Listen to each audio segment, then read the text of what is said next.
We'll be back into this new video tutorial with OSP Pro. Now in this video today I want to show you how you can come up with how I came up with my complete system. This is a complete e-commerce system or complete e-commerce website that's having a system on it, and as well also have the front end where our customers or our clients can be in position to buy things. Now this is how this project works. Let me show you the back dashboard. I already have this how I'm having the tables.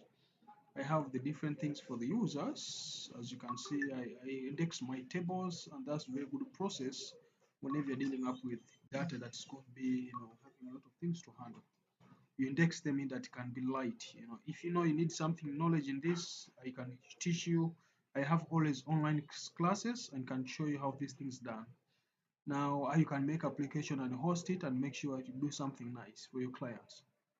And also, if you have one project like this, please don't forget to comment, just share my video and let's have it done. Now come back here. This complete e-commerce website I've said is having up the admin dashboard. So this is the control panel where clients tends to manage up their products from. As you can see, it's having up different users. We can add a new user. As you can see, you can add a new user here.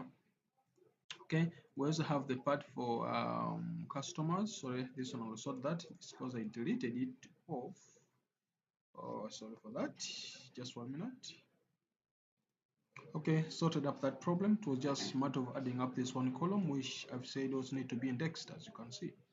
Now, on the other hand, okay, that's how we add up new customer, add up this detail, the business location, etc. of a customer if you have to add one. Okay. Now also we have the part for the staff members. With this we add the staff members. Now you can print, you can do all things that you want to do right now in the system. Now also on the other hand, we have the part for the customers, like I've said earlier, where you can even do other things. You can delete a customer, you can do anything. Now we also have the part for the stocks. This way I have different stocks, and whatever you add here is what comes in here on the front stage here. So this way, add up a new product, add up the stock, maybe that's kids, maybe blah blah. You put up the blah blah things. You add up where it's coming from, maybe cartons, maybe 50, etc. Like depending on what you want to come up with. Okay, if that's the price, that's it, something like that. So if you put anything like whatever you put in there and it goes on successfully, it's what's going to be roughly added here. As you can see, automatically system picks up. So this is the front end, this is the back end of the system. So this measures the maintaining or like much of the administration part of it. This way you have the stocks, etc. You can see the different stocks you get, and you can as well still come back here on sales and even add up. For example, here you can even select then click on here to add a photo. For example, if that's a photo of a sales, etc. Just tap there, automatically you can see it goes. And when you click here, I think you can see that's how it works like.